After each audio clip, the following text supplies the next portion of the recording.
ילדים, היום הבאתי לכם את גיא שירצה לכם על נושא מאוד חשוב ומשמעותי, חרם. בבקשה גיא. תודה רבה. אז חרם, מהן היתרונות שלו ואיך עושים את זה נכון? יש זמן לשאלות בסוף? לכולם. חוץ ממך.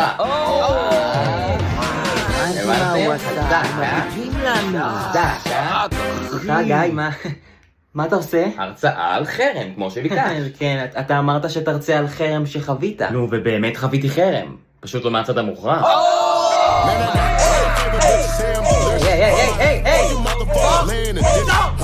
ילדים, לא להקשיב לו! לא אתן לך לדבר עם הילדים האלה, אתה שומע? מה זאת אומרת? את עושה עליי חרם? היי, את עושה עליי חרם. כן, מישהי פה מייצרת. נמרוד שלו! בחיים לא!